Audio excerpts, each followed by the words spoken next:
You are listening to a True North Eager Beaver media podcast.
The True North Eager Beaver podcasts are proudly brought to you by our founding sponsors, the Miss V Mysteries from Corvid Moon Publishing, your source for science fiction, fantasy, and cozy mysteries featuring a broad diversity of characters.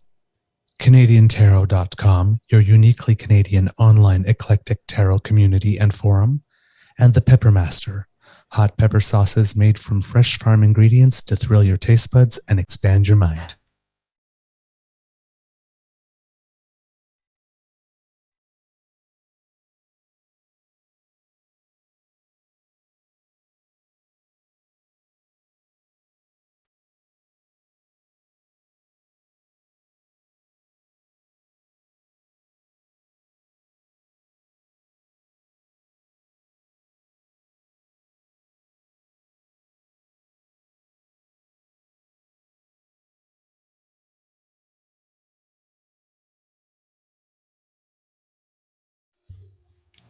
Well, good morning and hello, kids, and welcome to Season 3 and episode number 176 of the Daily Beaver Morning Show here on the Crier Media Network. Today, recording day, is Wednesday, August 2nd, 2023, and according to the Weather Network, even though it's gray and a little rainy here, well, the rain has stopped actually, it looks like the gray skies are making way for sunny skies later today here at the Beaver Lodge. I'm your host, the Eager Beaver, pronouns he, him, hey, Mr. Beaver A. And with me, as always, is my dear friend, Mr. Grizzly. Of course, a big thank you goes to our podcast's founding sponsors, the Peppermaster, the Miss V Mysteries from Corvid Moon Publishing, and CanadianTarot.com. We have a Wednesday morning nibble for you, but before we start, let's do the most important thing we do on this show here at the Beaver Lodge. Say hello to you, Mr. Grizzly, and ask, how's your mental health doing today?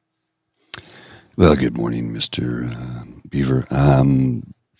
Sorry, I just realized the HDR was on my camera, and it made me look all weird.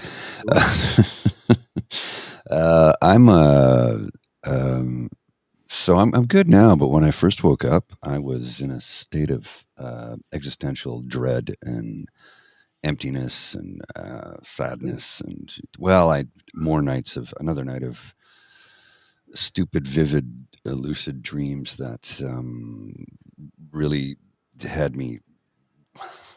I woke up very messed up. I'm fine now, but when I first woke up, it was like was not doing good. So yeah, I'm doing much better now. So I don't know what. Let's just say those weird dreams, man. They can really take a toll on you. I am in a fantastic mood. But before we get into that, good morning to you, Kit Tabby G, Kit Mohan, Kit Dan T. Glad you took a mental health day today. And he says, I never watched 176 episodes of anything. Thanks, guys. No, thank you. Thank you. Good morning, Kit Linda M. Good morning, Kit Ellen. Good morning. Let's see, who else do we have with us today? PNC Bio. Hey, lovely to see you today. Andrew, lovely to see you again this morning. Thank you for spending some vacation time with us. We really appreciate it. Kit Ellen, I'm not sure if I had already said that, but if I did, hey, you're worthwhile saying hello to twice. Thank you so much for joining us today. And joining us today back so soon to the Beaver Lodge, but with very, very good reason. Mr. Grizzly. Oh, Kid Jen, good morning to you. And Gord, there's a new name. Good morning to you as well. Mr. Grizzly, why not bring in our special guest? Here he is. Hello. Hello. How are you Oh. doing? How is your mental health today, sir? Oh, it's real good. It's real good, fellas. We figured as much, yeah. Lay it on me. Lay it on me, well, Jake. If you haven't heard, Donald Trump has been indicted finally for the coup. It has been a long time coming. In fact, too long. But it's here. Thank God. Mr. Grizzly, because I love to see our old, new, constant pal, Jake, smile. I believe that this might be worth a replay for our kids. If you would put it up, I'm sure you will recognize this fine, upstanding gentleman. I bet he's going to look haggard, and rightly so. Probably not. There we go. Okay, it's working. Yeah, is it working now? We don't see it, but the kids see it. So that's the all kids that do matters. see it. Yeah, okay, yeah, I can see it on the YouTube. Okay. Today, indictments unsealed. Whoops, that doesn't seem to be very loud. Let's try that one more time. There you go. Good evening. Today, an indictment was unsealed, charging Donald J. Trump with conspiring to defraud the United States, conspiring to disenfranchise voters, and conspiring and attempting to obstruct an official proceeding. Oh, yes. The indictment was issued by a grand jury of citizens here in the District of Columbia, and it sets forth the crimes charged in detail. I encourage everyone, my peers, redeeming us. The attack on our nation's capital on January 6th, 2021, was an unprecedented assault on the seat of American democracy. As described in the indictment, it was fueled by lies. Lies by the defendant targeted at obstructing a bedrock function of the U.S. government, the nation's process of collecting, counting, and certifying the results of the presidential election. The men and women of law enforcement who defended the U.S. Capitol on January 6th are heroes. Boom. Patriots, and they are the very best of us. They did not just defend a building or the people sheltering in it. They put their lives on the line to defend who we are as a country and as a people. Yes, sir. They defended the very institutions and principles that define the United States. Since the attack on our Capitol, the Department of Justice has remained committed to ensuring accountability for those criminally responsible for what happened that day. This case is brought consistent with that commitment, and our investigation of other individuals continues. In this case, my office will seek a speedy trial so that our evidence can be tested in court and judged by a jury of citizens. In the meantime, I must emphasize that the indictment is only an allegation and that the defendant must be presumed innocent until proven guilty beyond a reasonable doubt in a court of law. And a class act, too. I would like to thank the members of the Federal Bureau of Investigation who are working on this investigation with my office, as well as the many career prosecutors and law enforcement agents from around the country who have worked on previous January 6th investigations. These women and men are public servants of the very highest order, and it is a privilege to work alongside them. Thank you. Good evening. Oh, my God. Well. PNC Bio. Oh, yeah. Well, PNC Bio putting it best. Fourth indictment of the year. Donald Trump is, he's not only setting a record as the first ever American president, former American president, thank God, indicted for a crime. Boy, the next, do you know how low the pressure is for the next person that wants to be president? If you don't want to be the worst president in history. Get indicted just less than 4 times. If you get indicted 3 times and impeached just once, you're still not the worst. Yeah, and the thing is now, right, when Forrest Grump stands all in front of a camera and goes, "This has never happened before. This is totally unprecedented." Actually not, because this is now the 4th time, buddy, so it's not unprecedented. It just happens to be 4 times. It's all you. Yeah, 100% it's precedented. Yeah, good point. Yeah. Jesus One-man God. crime spree. Oh, my word. Okay, so, how did you feel when you heard those words, my friend? As cliche as it is, it's the honest answer here. It literally felt like setting down a heavy load. Finally. I think, honest thoughts here, I think in the near future in this country, we are going to have to take steps to make sure this is handled quicker and harsher. But I'm glad to see that we at least have the most important thing dealt with, which is we will treat a coup like a coup. We actually will address it. Good. We're not that far gone. 3 years later. Yeah. Took entirely too long. Eventually. Yeah, well, better late than never, right? Yeah. Now, here's the thing. In that Jack Smith statement, the one thing that made my ear go, I don't know about that. All right, hit me. Is when he made that statement about, like, the Department of Justice has been on this, like, from day one, and just like, not that first year. No.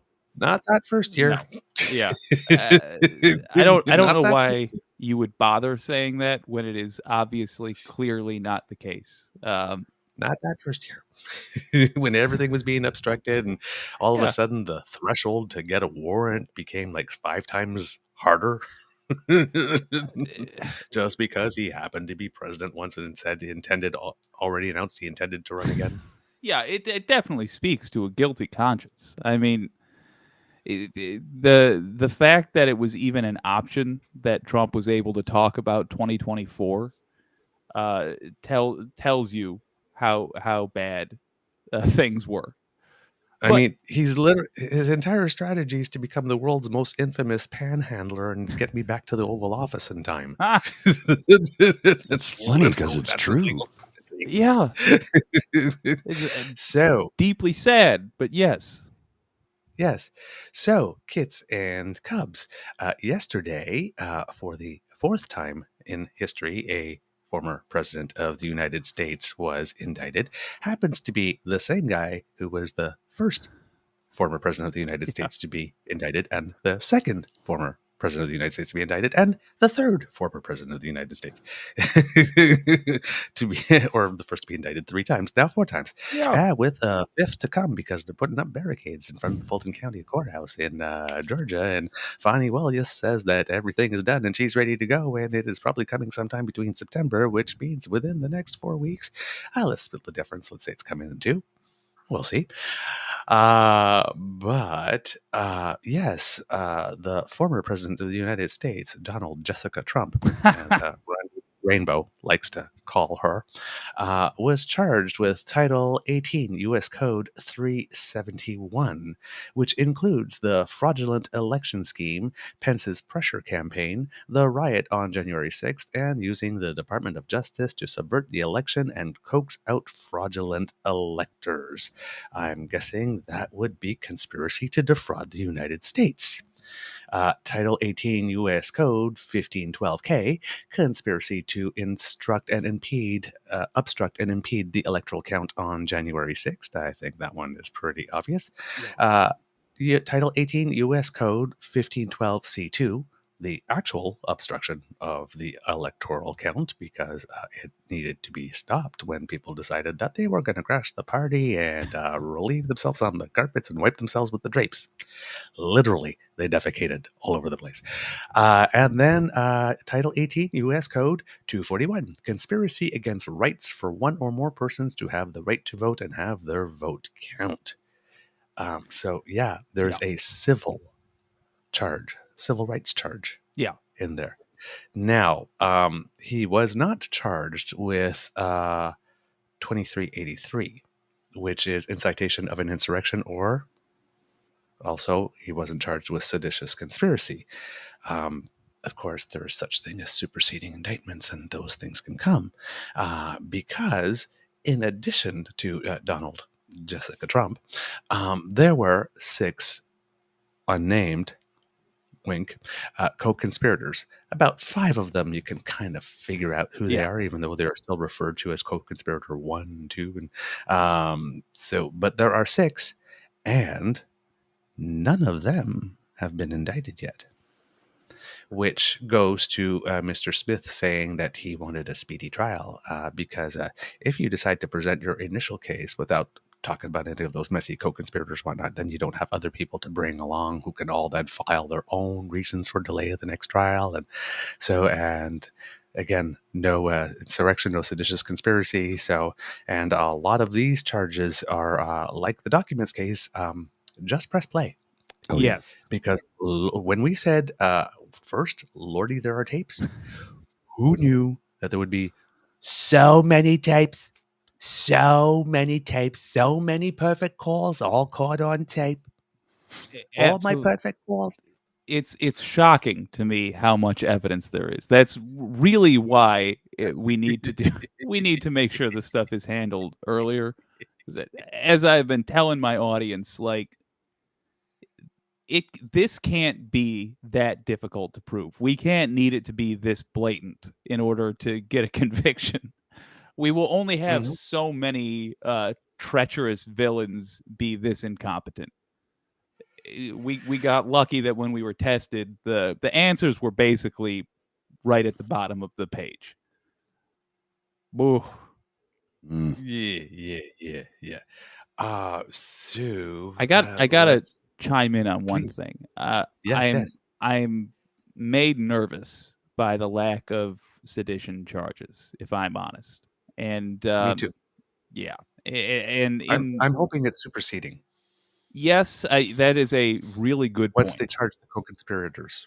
Yeah, because he also said some people are still under investigation. That's good, and I'm glad it remains a possibility and a realistic one. I would have been, again, it's like the rest of the charges, though. I don't know how much more evidence we need for sedition, although if it is as you say, then the evidence is probably already there and the details are just getting finalized. We have learned that Smith is not afraid of a superseding indictment, and I think this documents case is being used in part to tell us, look, this is how it's going to go. You're going to hear about this in stages, and we're going to charge as we are ready in stages. Good. Yep. Good.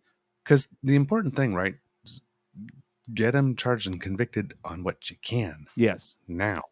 Take him off. And you can always add to it. Because listen, this guy has not stopped criming. Mm-hmm. The analogy I use. Maybe electing a serial narcissist, philanderer, sexist, racist, former reality TV star, grifter, fraudster, liar, everyday bad hair wearing person. Maybe electing him president was a bad idea. I'm just saying.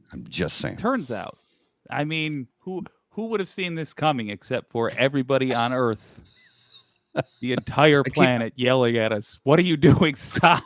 I keep on saying that globe, where it is that you can vote, but Kim Jong-il, Kim Jong-un, Margaret Thatcher, Boris Johnson, people with weird hair, don't vote for them. Don't vote for them. They have a track record. It's a tell. The weird hair is a tell. What's under the hair is not fully firing on all cylinders. Well, think about this. Because you chose to wear that look on purpose. All the comic book evildoers in comic always have giant heads with weird hair. My God, in all the comic books.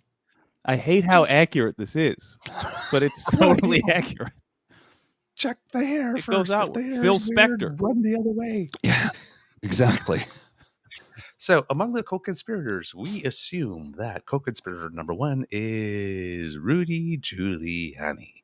We suspect that co-conspirator number 2 is John Eastman. Number 3, Sidney Powell. Number 4, Jeffrey Clark. And number 5, Kenneth Chesebro. Number 6 is still unclear. There's speculation that is probably Boris Epstein, but maybe Peter Navarro. We don't know. Either way, both of them are rank assholes who deserve to definitely have their bony asses stuck in jail for a good long time. But of the 5 that we know, do you notice a common theme, Jake? Lawyers for Trump? MAGA. Make attorneys, get attorneys. Yep. All his co-conspirators are lawyers. Interesting. Lawyers, people. Lawyers, kitties. Lawyers. I've been talking about the difference between millionaires and billionaires, and that is one of the differences. Billionaires see lawyers as like working class patsies. That's who you get to do your dirty work for you, is lawyers. They were the fry guys. Yes. Whereas if those people genuinely in the working class tend to see lawyers as like, oh, it's a kind of a fancy profession. And no, a billionaire, this is a henchman. Yes. A3 to B4. Just move it. Literally. What's interesting to me is who's not on this list. There is no Steve Bannon. There's no Roger Stone. There's no Owen Schroyer, who was a name that we don't hear a lot about, but he was one of Alex Jones's like really, really close little guys who was also in the room at the Willard. There is no Mark Meadows. There is no Kevin McCarthy. There's a lot of people not named in any way, shape, or form, or reference to any way, shape, or form in all of this. So that's what lets me think there is way more to come. I would think so, yeah. I'm really, really hoping you're right, because there is a lot that I demand be answered for, frankly, that is simply not in here. Now, that said, again, Smith has long since earned my my patience. He's one of the few U.S. prosecutors that has. Because if you want me to trust you in the United States, if you're in the DOJ in the United States, my trust is not a default anymore. It must be earned. I must see reasonable behavior. He's so far displayed it, but that's with that caveat put down firmly. I will say we're asking a lot for future indictments. I want to see a connection between Donald Trump and the Oath Keepers. I simply don't believe those people were there by coincidence. And I don't believe Donald Trump didn't know they were going to be there in some way. I completely agree that with needs you. to be answered for. Well, and said, at one point the default would have been to just automatically trust. Got to re-earn the trust of the American people. Yeah, and frankly, they shouldn't have had it the last 100 years that they did have it, but now that I think things are a little bit more out in the open, now that we're in the age of the internet, you have people in real time being like, "Hey, what the hell?" We're starting to get some behavior that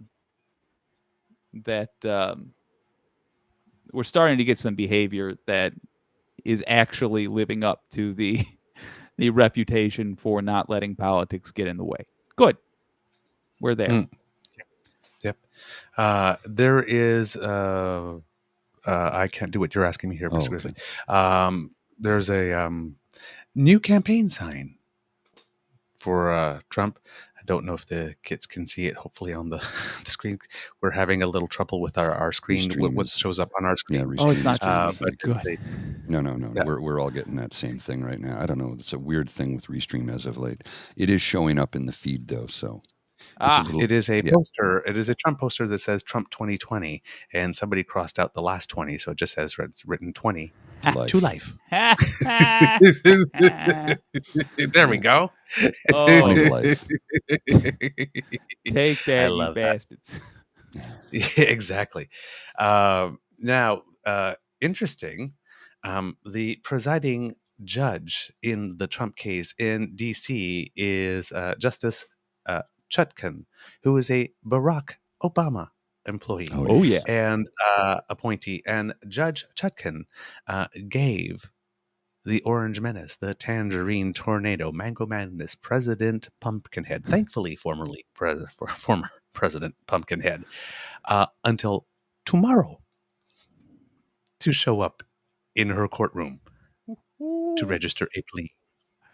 Thursday, 4 p.m. The indictment came down Tuesday, Thursday. In 2 days, bring your orange, ample, Depends-wearing ass to my courtroom and register a plea, you fuckwad. Exclamation point. And you know she is not playing. He's going to holler about it too, but can you just imagine for a moment? I don't know if you guys have ever gotten in trouble over in Canada, but like, can you imagine how bad this guy would hate it if he had to just go through the regular process for getting seen on like a misdemeanor? Show up at court at 9 a.m. You got to wait there in a crowded room all day hearing complaints about parking tickets. Finally, like 3:30 rolls around, the judge sees you, listens for 30 seconds, makes a snap decision, and that's that. Like, he'd go insane. He would go insane. Mm-hmm. Absolutely. Yes, Kit Tabby D goes, he really doesn't like black female judges. I can't wait for him to step in it. You know he's going to say something dumb. He's got to say something dumb. And I can't believe that I have a feeling that Judge Chutkan, given that Jack Smith said he wants a speedy trial, won't pull an Eileen Cannon where Jack Smith says, how about December? And Trump goes, how about never? Yeah. Can you try never? Yeah. Would you be okay with that, Judge? Or at least like postpone until after the election so I can pardon myself first and make it go away? Can I has that, please? Oh, God. And Taco Bowl with Diet Coke, please. Can I has? And then Judge Eileen Cannon turns around and says, hey, well, how about, when everybody was expecting she'd split the difference in March, how about May? Let's bring it within like 6 months of the like, I have a feeling that Judge Chutkan, given that Eileen Cannon gave him 4 days to come and register a plea, and she gave him 2, when he says, how about after the election? He's probably going to turn around and go, how about next week, you fuckwad? Yeah. I'm surprised Was Cannon... next week good for you? Because I can do that. This is my courtroom. Surprised Cannon didn't try to compromise and say, we will give him until halfway until infinity. This new judge is not going to take crap. And for the record, she has got a history of not taking nonsense from all kinds of folks. Mm-hmm. So, it's lovely, lovely, lovely, lovely, lovely. It's so much fun. And then, of course, you got some reactions. So you have Mike Pence doing his, race banning thing and trotting out his familiar line, something like, no man should be above the Constitution, and any man who asks someone to put him above the Constitution should not be president. And it's like Mike Pence barely made the donation threshold to be on the debate stage. Gentlemen, just barely. Like last week, I was about to report that he didn't have enough, and apparently yesterday or something, he must have made it because he said he will be on the debate stage. So somewhere within the last 4 days, he yeah, buddy. I've got some commentary here from one of Trump's new attorneys. It's just a clip. It's a short clip. Let me just put it up on the screen here. This just came out. So hang on a sec here. So probably John Lau. I think it's one of his latest attorneys. I'm not sure. Just a sec. Let me get this straight. You people, and I do mean you people, say he's stealing documents now. Boo-hoo. Go ahead and cry about it. Stealing documents. Let me get my phone out so I can call BS on that. He didn't steal nothing. And if he did, I'm sure it was an accident. We've all been there before. The last day on the job, you go to stick 2 or 3 boxes of pens in your pants, a stapler in your pocket, and next thing you know, you're walking out with 20 to 30 boxes marked top secret, taking them down to the golf course where you live. We've all been there. And if you say you haven't, you're a damn liar. So you Judies can judge all you want. But I say he is who without sin clogged the first toilet with them documents.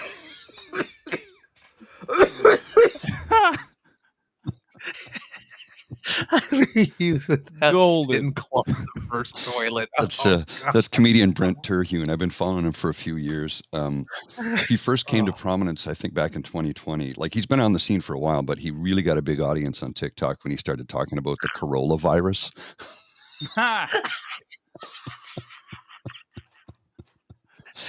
He's hilarious. Oh my God, if it was the coronavirus, we'd still have it. You can't get rid of those cars. They're indestructible. Exactly. Let he who was without sin clog the first toilet. Well, you know what? It's funny because it's almost like that. 45's lawyer, John Laurel, on CNN, quote, "Our defense is going to be focusing on the fact that what we have now is an administration that has criminalized the free speech and advocacy of a prior administration during the time that there's a political election going on. That's unprecedented. We've never seen that in the United States in the history of the United States. And none of that has any basis in law, so good luck with that. I'm sure the judge will have all day to hear that. What you did was not free speech and advocacy, buddy." The election was stolen. You have to go to the Capitol and fight like hell, or we're not going to have a country anymore. It's not free speech and advocacy. I gotta tell you, I realize that for somebody who talks about politics on the internet, I should be appreciative of the fact that there is a controversy that people are interested in. Mm-hmm. But I'm not. I'm so sick of this guy. Mm-hmm. Like, I cannot wait. We should just pack him up in a cardboard box, put that box, just tape it a bunch, put that box on a ship and sink the ship. I'm just sick. I'm so sick of hearing about this guy. I'm right with you. This guy has no second act. No. Just no second. It's literally all the same thing. While he's trying to fight the documents charges, he is engaging in the same rhetoric that caused January 6th. Yes. As he knows he's going to go to trial for January 6th, he's talking like that again. You're not kidding. I mean, this is not a joke. It's funny, but it's not a joke. When the guy when The Apprentice lost the Emmys, he said it was rigged. Yeah. Oh, yeah. Yep. When he lost Iowa in 2020, he said that was rigged. And then he said, when it looked like 2020 was going to be a loss for him in general, he said it was rigged unless he won. And then when he went to go get a marriage license to marry Ivanka, and they said, you can't get one to marry your daughter, he said it's rigged. I want to... That unfair. I want to. This has never happened to a former president before, not being able to marry his own daughter. Tell you what, we'll split the difference. You can marry Tiffany. Ew, pass. God, he doesn't even see her for regularly scheduled court mandated visits. Jesus. I do want to point out something about Pence, and credit where it's due. Bo, the fifth column, was talking about this. I thought it was a really good point. Mike Pence used wording in his little statement there. Once again, not quite having the backbone to name Trump specifically. Say my name, say his name. But also, he did say anybody who goes against free and fair elections. I think there is about to be, and just because I agree with Bo's assessment here, I think there is about to be a official stance by the GOP section of the Republicans, the old heads, against the MAGA folks. I think they're saying this is the beginning of us hearing them say enough of this nonsense. This is not a winning strategy. That's been demonstrated. We're sick of being embarrassed, and we want to live in a democracy. Fingers are crossed. Mm-hmm. Yep. We also have some reaction from Officer Mike Fanone. Oh, who's on the record as saying, Donald Trump spent his entire lifetime fucking around, and he's about to find out. I'd like to think that in some small way I played a part in all this. Yes, Officer Fanone, you did, and we thank you. We thank you. And then you have Harry Dunn, said, "All I've wanted from day one was accountability and justice for the law enforcement men and women who fought bravely on January 6th. As we get closer to the proverbial finish line, I can only reflect on how long this fight has been. I would be lying if I did not acknowledge my numbness with the news of the indictment today of a former president of the United States. I am confident that our legal system will handle this case properly." And Jake, for our kids and cubs, who is Harry Dunn? That is the Capitol Police officer who saved about half of Congress. Mhm. Yep. He redirected. Legitimately. Yeah. If you look at the videos in retrospect, knowing what's going on in the background, it's like a nail biter. Oh, yeah. Seconds away, the mob was from our Congress. Mm-hmm. And he got them to follow him in a different direction. And you think about life. The risk. Yeah, exactly. I mean, serious risk of life and limb in that sense, because that was a mob and they were out for blood. That and was if they a mob. decided they wanted to go past him, there was nothing he could do about it. Maybe he could get off a few rounds, but there were hundreds of them. And that was a mob in the United States, and that was a black man. Historically, that's not a good situation to start. No, not a good visual. No. And it's not exactly like it was a mob of peaceniks. They had Confederate flags. Yeah, he was Linda M. He was a black man who let a bunch of racists chase him. Astounding. The brass balls on this guy are deserving of praise. And he will never pay for a drink in any bar where I am present. No, absolutely not. No, yeah. Yep. Now, there's a whole much more about the indictment that we can find out, we talk about, but more and more will be coming out over the next few days. So these are the large lines of them, the broad brushstrokes. But with other things going on in there, recent polls have shown that Biden and Trump are sort of tied 43-43, which blows my mind. Of course, this is a national poll, not state by state, so you got to take those with a grain of salt because, of course, it is electoral colleges and it's state by state. 39% have an approval rating of 39% for Biden, 41% for Trump, which means that if that's only 86, that means 14% are double haters and can't see the difference between either of them, which again blows my mind. 51% of Americans think that Trump has committed a crime. 53% do think that he's a threat to democracy. So he's going into the election with half the population thinking, of course, among Republicans, those numbers are different. But things are slowly getting better for Biden because last year, 64% of Democrats said that they would prefer having somebody else as the Democratic nominee. Now it's just 50%. So better. For finances, Trump is having some issues. His pro-Trump Save America PAC started 2022 with $100 million or over. It started 2023 with $18 million, and as of last month, it has $4 million. All because of lawyers. Yeah, and I want to point something out here. Trump apparently is telling the RNC that apparently they cannot use his name or image without his permission anymore. I think that's interesting. I think he probably has heard something that we'll hear shortly along the tune of, we're not paying this guy's legal bills anymore. They're not. Yeah. And follow that further to, we're not carrying water for this guy anymore. I think I think usually he lashes out like this in an incredibly transparent way, and we just have to wait a week and we find out why that was. Good. Now, some interesting other tidbits. Ron DeSantis, for some reason, even though Trump is running out of money, can't seem to capitalize on it because he too is running out of money. Apparently, his own campaign almost has nothing. His super PAC has about $97 million in the bank, but given that campaigns and super PACs are not supposed to coordinate, he's literally at the mercy of the super PAC. He can only do things that the super PAC will decide they are funding. Yep.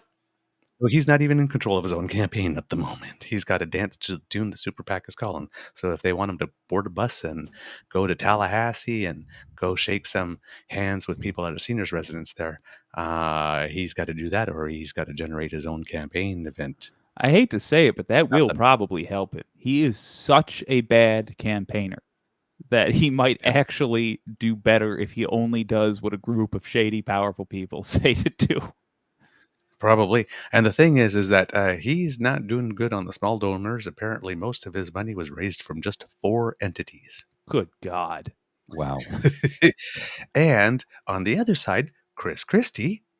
Well, it seems that Chris Christie had Anthony Scaramucci donate $100,000. His campaign. And it seems that he also had a gentleman named Murray Kushner, who happens to be Charles Kushner's brother, Jared's uncle, who Christie put in jail. Yeah, Christie put Charles Kushner in jail, and apparently it's not that Murray flipped, but with Murray's cooperation, that happened. And Murray Kushner has decided to make a generous donation to Christie's campaign as well. Didn't Christie put Jared's dad in jail on behalf of Murray? Yeah. Yes, Murray, I understand here. He's like, good, but it's like, my scumbag. Here brother. we go. Yeah. So my theory that there are enough people in the United States who, like me, have petty as their favorite color, are deciding that yes, they would really, really, really, really, really, really please like to keep Chris Christie in the race, just throwing haymakers like he don't give a shit, because he really doesn't. Really, truly. Which makes me happy. Makes my little beaver heart so happy, just overflows with schadenfreude joy. Oh my God, yes. Watching these folks, the Confederacy didn't even last this long. These are not a group of people that are able to stick together very long, because they are abhorrent to all of us, including each other. This is it's a great day. Genuinely. I think it's a good time to bring this clip up. I'm going to air this really quickly. It's completely related, and it's important that we remember this. And it's sad that we forgot during the Ontario election. But this was what Doug Ford had to say just a couple of years ago.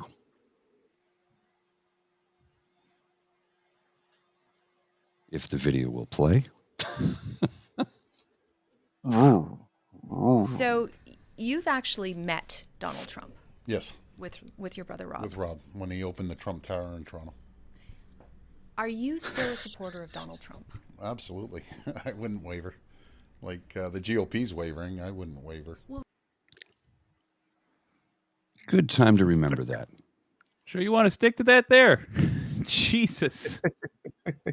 I mean, it is from a couple of years ago, right? But still, we knew all these terrible things about him. This is pre-electioneering, election fixing, cheating, conspiring, pre all of that. And we still knew a ton of terrible stuff about him. And my support is unwavering. We were talking about this yesterday, called the slow breakup, where there is this feigned ignorance, or this like all these excuses for deferring judgment on somebody until whatever awful thing they were being warned about has already happened, and then the excuse is, well, it's already happened, let's move on. I warn you against anybody. I mean, obviously, this guy's no good, but anybody who is pretending like there's anything redeemable about Donald Trump, they are a liar. Now you know that anything else that person says for here till the end of time need not be listened to. Indeed. Oh. All right, gents. Man. I got to jump, but I will join you on my phone in just a few minutes. And excellent, brother. We'll keep this rolling. We don't want to cut this off. This is good stuff. So I'll be back shortly, okay? Excellent, brother. All right. Okay. I was going to move to something else, but given that he's away, we'll get him when he comes back, because there's a Justin Trudeau moment I think you would really like to see as well. Okay. Yeah. But okay. Well, since we're talking about the orange shit stain and everything going on, it turns out as well that we have found out, I haven't had a chance to read up too much on it, but it seems, the Rudy Giuliani was stuck with the Ruby Freeman Shea Moss case. Oh, yeah. And that was the two election workers in Georgia who Rudy Giuliani said were passing around little thumb drives like vials of cocaine or heroin. Super because, racist. Of course, he needed to add that in there. Because when it turns out all it was a ginger mint. A ginger mint. These two women had their lives upended. Ruby Freeman, I believe, who is the mother of Shea Moss, has been an election worker like 40-something years or something ridiculous like that. They had weird stuff happened, like representatives from Kanye West came to knock on the door and said, you have to get out of here and come with us like really, really quickly because people are putting you in danger and we can keep you safe. Which fortunately they had the good sense to make a couple of calls and go, is this legit? Before it happened, because who knows what happened to them had they gone with them. It's terrifying Right. to consider. Yep. So apparently Rudy Giuliani had to a whole bunch of stuff because he has something like 17 different devices and things on clouds here and there and all over the place, had a whole bunch of databases to search for discovery. And he said that, well, that's going to cost me about like $392,000 and I don't have the money. And then the judge said, well, prove it. Yeah. And then instead of proving it, Rudy decided that he was basically going to plead no contest whatsoever to any of the charges. And I guess he's probably going to come up with another defense. I know I did all these bad things, but I was okay to do it because. But the only reason you do that is because you really, really, really, really, really, really, really, really, really, really, really, really, really, really, really, really, really, really, really don't want to share your discovery. Yeah, that's it exactly. Yeah, he's terrified of discovery. He texted people a bunch of seditious stuff, and he could be charged with the worst crimes there are on our books if those messages are looked at. He basically said, the judge basically turned around and said, like, what do you say about all these things you said about them? And says, I did lie about all that stuff for purely political purposes. I'm not going to contest that. So I don't have to share anything around that. Let's just use a whole other defense, whatever it's going to be. Yeah. But it's okay because on the second Sunday of the thing, when the tide was high and like this, and Trump had a tackle bowl at midnight, and so it makes it okay because he declassified my defamation with his mind. Yeah, that's it. That's the ticket. How about that, Judge? Did that work? He's doing the Lovitz. Here's, and then it seems that I heard today that Trump's super PAC or Trump covered his discovery fees. It was paid, so he did do it, but I guess he decided not to hand them over. That would make sense to me. It would make sense that he would go to Trump and say, listen, if this comes out, you're going to get hurt. But that tells you a hell of a lot about what's in that, what he didn't want seen. And that tells you, by the by, that Jack Smith is probably going to be subpoenaing that already, if he didn't already. Mm-hmm. I would be shocked if 100 other threads don't lead to that particular knot that is Rudy Giuliani's texts. For example, there were texts between the conspirators and Alex Jones, which we've seen from separate lawsuits. So I'd be amazed if Rudy Giuliani was not inevitably subpoenaed for those texts. Now, Rudy was also ordered to pay $90,000 for the Georgia election workers' attorney's fees. All right, good. Those ladies should not. They should not have to put up a dime, and as little of their time as possible should be taken up, and they should get a big, fat wheelbarrow full of money for the danger they were put in for no damn reason. This is one of those things where I'm like, there is no mercy to be given for the defendant here. Throw the book at them. I realize it's a civil suit. Pick up whatever thing is associated with the civil suit, throw it at him, and let these gals live the rest of their lives like minor royalty for the amount of money that they get. We need to establish firmly that you cannot do this to citizens in your own damn country. You shouldn't. Let me be clear. You cannot do this to people. The Giuliani case is going exactly how I would hope it would go if I had a genie's wish. Excellent. Mm-hmm. All right. In the documents case, we are finding out more information. And here's one beautiful thing that Jack Smith is doing. Remember when the tape of the Bedminster conversation was somehow leaked? We don't know by who yet. Could be by Trump. If he did, it was 4 days after the judge told him not to do it, which would not be smart. But if it was by Smith... Well, we know Trump would never do something not smart. No. But which if it's by Smith, it seems that there is a strategy to be strategically taking out all of 45's defenses before they are made. So, or as they are made.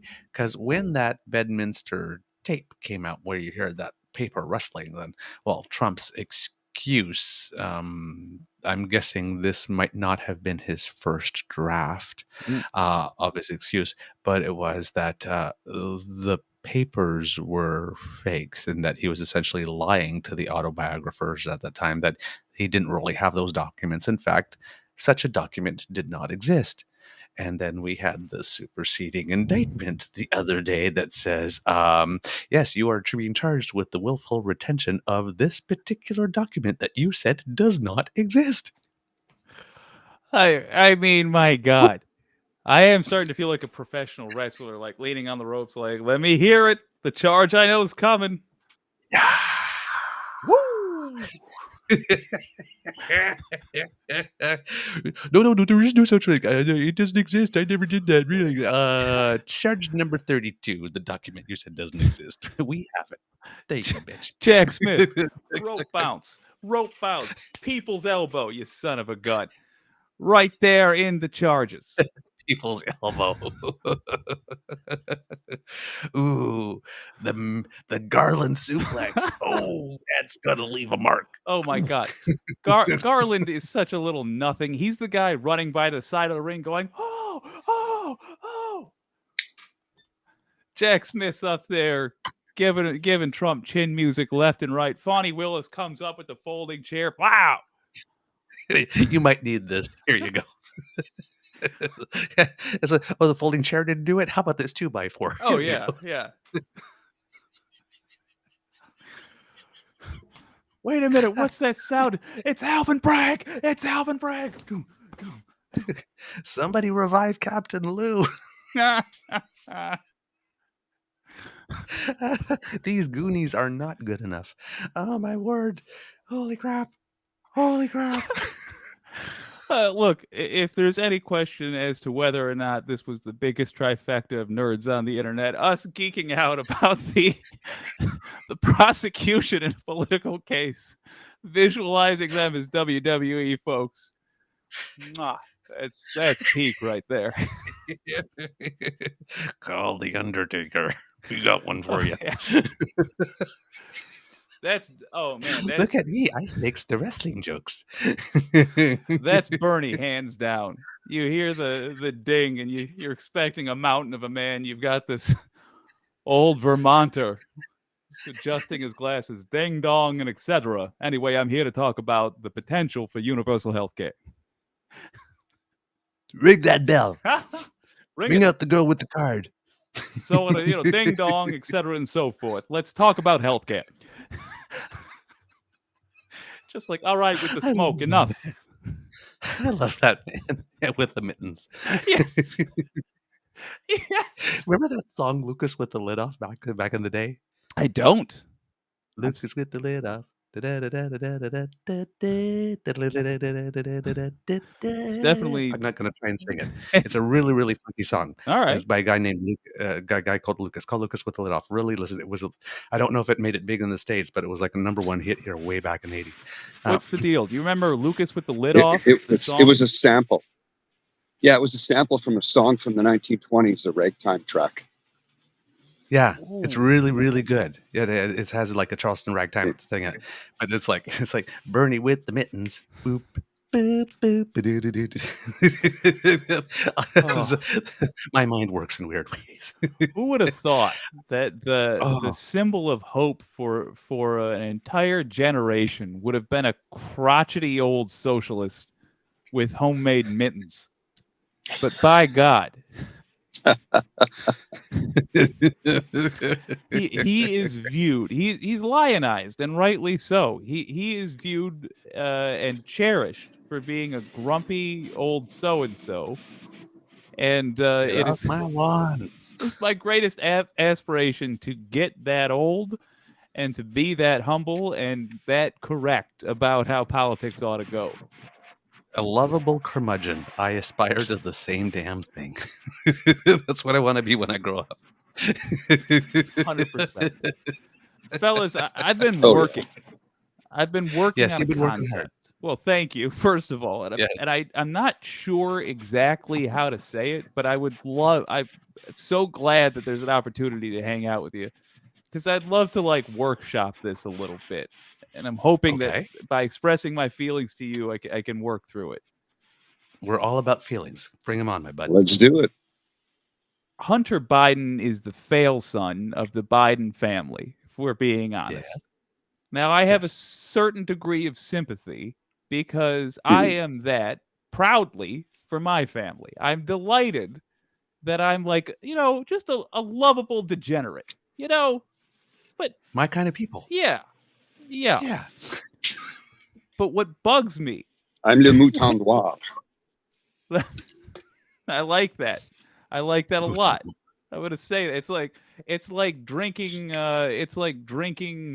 cheap liquor out of a nice glass. I'm gonna say that now. Okay. The thing that bugs me though, Ripple Blanc. Yeah, I'm gonna I get offended by the fact that we have like actual Nazis now and people waving Confederate flags.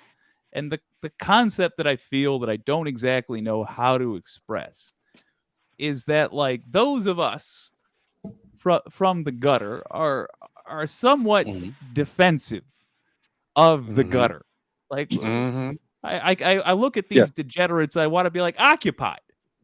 I might be a gutter creature, but I at least have the dignity to know that I'm not a sewer creature. That's the Nazis. Get them the hell out of here. Those are the folks we got to have no patience for. They are stinking up the gutter. Yes, that's it exactly. Yes, I'm going to steal that. I'll credit you. That's it. We live in the gutter, but we still have pride because pride is a poor man's substitute for class. Yeah. And they are stinking up the gutter. We like nice things too, even though we're in the gutter looking up. Yeah. I'll be right back, guys. I'm about to jump in an elevator, so I'll disappear for a minute or two. Okay. Okay. Well put. Like look, I've had this same big gulp for like a week. I rinse it out. I'll pop a little brown party liquor in there from time to time, but I'm not on message boards being like, maybe the Jews caused my problems. No, it's the Jews put the liquor in your cup, or they took the liquor out of your cup. They did neither. Which one's the problem? The Jews have been largely irrelevant to my life, except that they gave me the word Mazel Tov, which I love to say at ironic times. Somebody like yesterday whipping around for like example. Somebody's whipping around. Could you imagine the judge? Okay, that's your plea, Mazel Tov. Oh, I I hope the judge in Trump's next case says 20 years. Mazel tov. Oh, I seriously hope that I hope I would kill for one moment where the judge is sitting on the bench and says, "Oh my God, here he goes again!" Breaks out the nail file. It's just. I hope so. I guess I gotta let you finish this one. I genuinely hope the judge gets increasingly sarcastic. I hope they start with a nail file. Me too. If he's got to testify, I hope they graduate to like a tuba, like. Oh, were you done? I want a hand on the hip moment, but like just like that's like, oh, you are not gonna come in my courtroom and do that. I want the judge to start doing Sudoku. You'll tug on my robe when you're done talking. Great. Playing chess with the bailiff. Yeah. Gonna pause you right there, bailiff. X top middle. Go on. Rolls the dice. Yahtzee. Sorry. Oh God. Did you read Trump's lawyer going, Judge, I think you're prejudicing the case. What do you mean? I did not see that coming. Yahtzee. Sorry. I'm sorry. I did Yahtzee that coming. I'm sorry. I meant to say you and your father are both Yahtzees.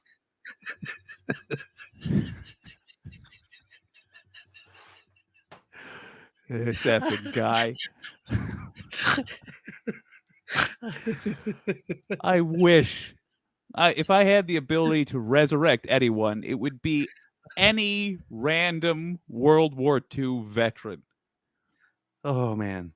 I just pray they get some nice war flashbacks and do whatever comes natural, for God's sake. Okay. Now, meanwhile, in the documents case. Oh yeah, that's right. We were talking about the documents case. Got us on a tangent there. Well, it seems that it seems that de Oliveira, who is the latest charged, did go in for a Queen 4-day interview or a proffer interview with prosecutors, and then I'm guessing that these charges appear to indicate that he failed the test of saying everything that he knew and not lying about a damn thing. Well, which is what you're supposed to do in one of those Queen 4-day interviews. Genuinely, that's a great. If you got more to say, we'll come back to it. But that is a very interesting little point there. Yep. And let's see. There was a name that came out the other day with regard to this. There was a fourth name. Now, this person Satan. has not. Pardon? Satan, I assume. Beelzebub. How do you get worse than Trump? Me. What are we doing? All right, I'm sorry. I'll stop with the nonsense for a second. Oh my word.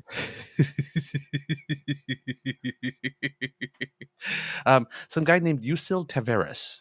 Oh yeah, who is the information technology worker that I'm guessing that de Oliveira went to say, those security camera footage thingies that you happen to get, like, where do you store all of those? And if I wanted access to them, how would I?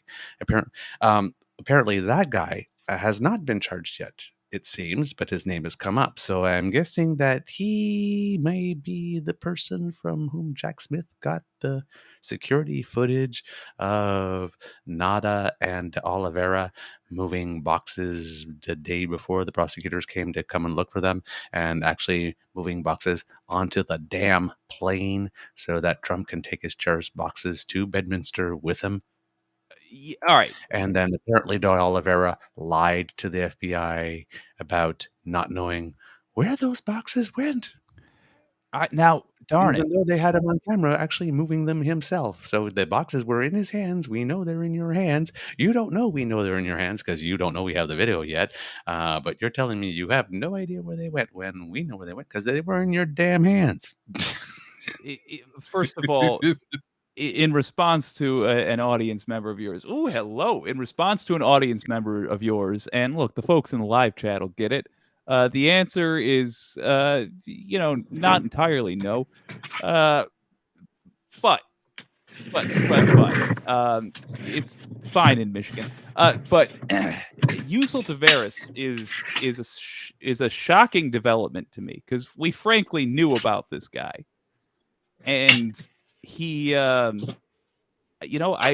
this is what really gave me hope in Jack Smith. Because being part of that superseding indictment, yeah, we need to deal with the fact that Trump actually actively tried to impede the investigation after we knew about it already. And it's a good sign that is what has happened. I do also, I do really just want to say towards that general point earlier with the J6 stuff. We are likely looking at less than, if I'm giving an estimate, half of what the final indictments will be, because there is so much left out.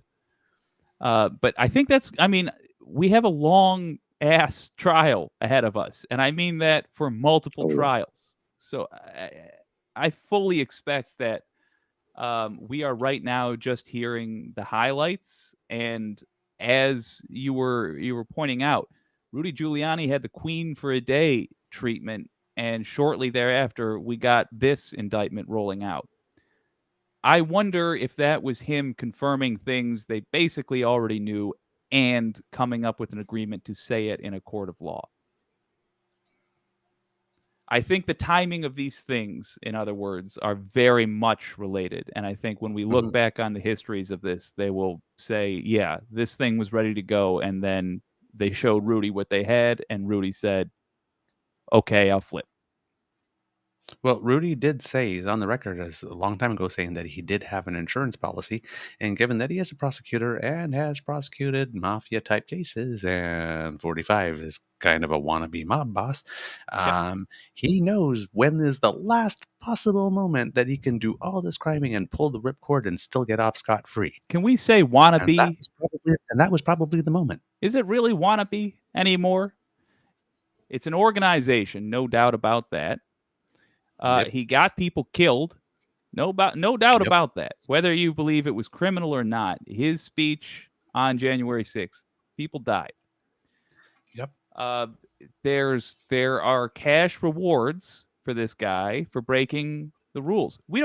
Here's a wild, we don't even discuss the normal scandals this guy also did. Y'all might not realize he stole golf clubs. He stole golf clubs from the United States government.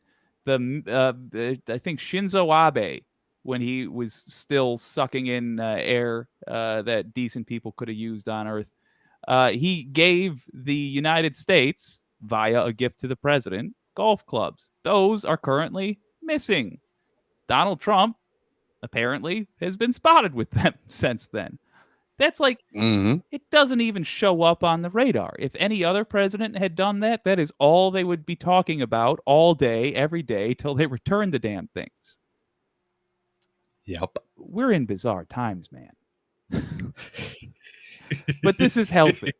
Yes, Saucy Sea Witch, golf clubs. And I just heard about another damn thing he took. I can't even remember what it is. I can't get over the... Government of Israel. Yes! The artifacts. Yes!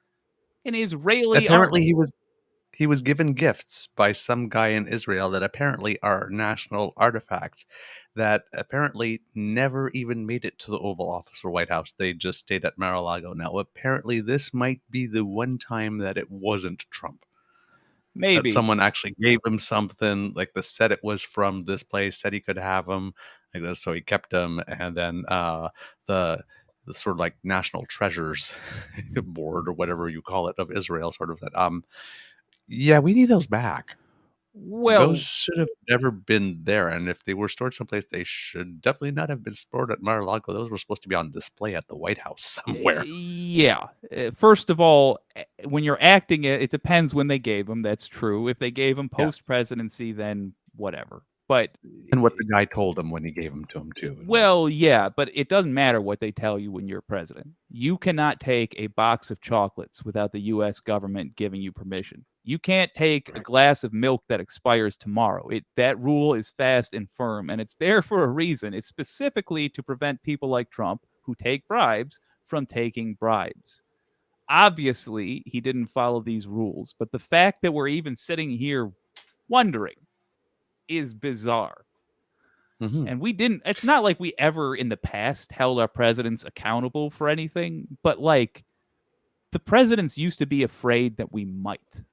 And the great irony is this guy was so sure that we wouldn't, even on stuff like this, like stealing art and stealing golf clubs. He was so sure that we wouldn't, that he has finally and firmly forced our hand. Mm-hmm.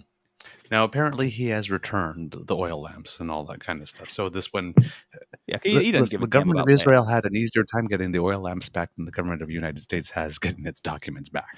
If they would have given him the ancient Israeli universal remote control, then he wouldn't have given that back. But the oil lamps, he didn't. That's fine. Yeah.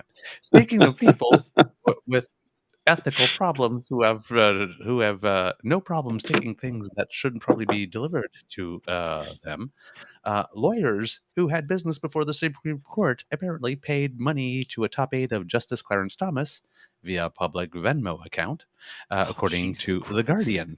7 payments were received in November and December of 2019 from lawyers who had previously served as Thomas's legal clerks. The purpose of each payment listed with some type of reference to him specifically and with Christmas party. So CT's Christmas party for Christmas party. Type of thing. He Venmo'd someone. Venmo, yes. Apparently, Republicans love Venmo. Just ask Matt Pizzaface Gates. Thank you. Yes. Someone who successfully argued the reversal of affirmative action case is one of the donors. A former White House deputy counsel in the Trump administration was another one of the donors, and the former Solicitor General of West Virginia, who had a key role in the case before the court that limited the EPA's ability to regulate greenhouse gases, was also one of the donors.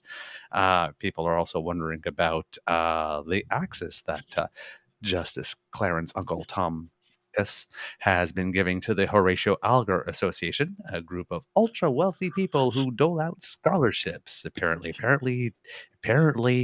people who love to adopt a Supreme Court justice love funding education. I feel for like some reason. Remember Clarence Thomas's sort of adopted son or whatever that he's taking care of, or nephew, who had his private school tuition paid for by Harlan Crow, apparently.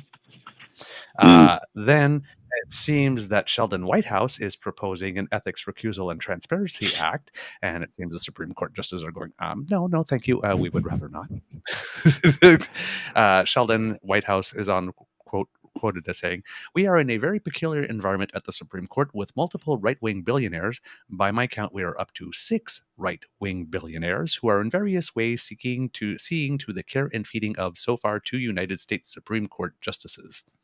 I think this is the tip of an iceberg, and a lot more investigation is required." So, that's a little weird. And it seems that, for example, in the most recent case where they overturned affirmative action, the so-called grassroots group called Students for Fair Admissions has no student members at all. It's just a crusty 70-year-old Republican, white, allegedly male, allegedly Christian, allegedly cisgendered, conservative activist named Ed Blum, who has a long history of trying to reverse equal rights. He orchestrated the challenges that led to the Supreme Court of the United States ruling that gutted black voting rights, for example. And he tried to recruit a white woman at first to make the affirmative action case, and that didn't work. So then he tried to recruit Chinese students, saying, "Hey, you're letting too many other people in and we've got the better grades." And apparently no Chinese students whatsoever wanted to join onto his case. But he had some friendly ears at the Supreme Court.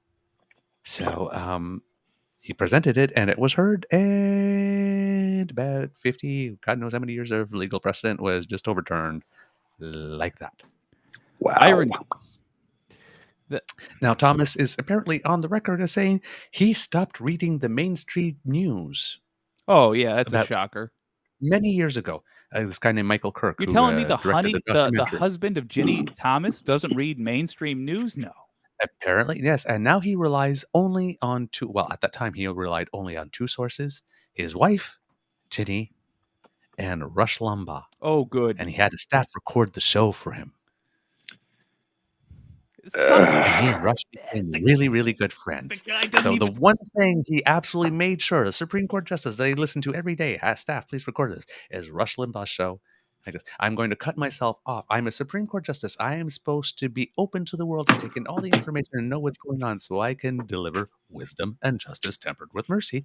And hey, I'm just going to cut myself from the entire world. I'm going to listen to my wife, who is having part of her salary funded by, again, Harlan Crow, because he made a donation to an organization she was working for who decided to pay her salary, who's letting Justice Thomas's mom live rent-free in an apartment, who's paying for his kid, quote unquote, tuition, who's bringing him to the Bohemian Grove, who's taking him on $100,000 yacht trips where there are servants, all these things. Apparently, that's who he decided to listen to. I'm just going to cut my... There's so much for impeachment here. Yeah. This guy. It feels it's a like level of absurdity that's just beyond belief. And Alito just gave everyone the finger a couple of days ago too. Right, saying he wasn't going to testify or wasn't going to allow stuff.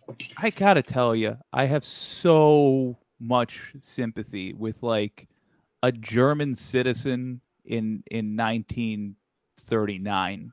Like it feels like I'm on like the Cobra Kai team. And I'm like, I just was trying to lose a couple pounds, maybe stay limber. I don't know why my teammates over here surrounded and beat up a kid. I was just kind of trying to pick up a hobby. Like, why do we have a Supreme Court justice listening to Rush Limbaugh and an avid QAnon supporter? Like, I don't even expect the judges to even have a real understanding of how regular folks live. All right, no. I don't need all that. I just for God's sake, have a vague sense of reality and don't openly take bribes. Doesn't seem like it's a huge ask. Have you seen how much they get paid annually? They get paid phenomenal amount of money. It's a very cushy job. They get secret and it protection. Seems that as soon as you become one, you have billionaires rushing to ensure that you are watered and housed and fed. That's and your what kids I'm are saying. educated We and you feed get your these annual hogs vacation. plenty. They don't need any extra apples. They're fine. A state representative makes like $75,000 a year. Like they are doing fine. They do not require bribes. It's wild to me that this is even an issue given the setup we have.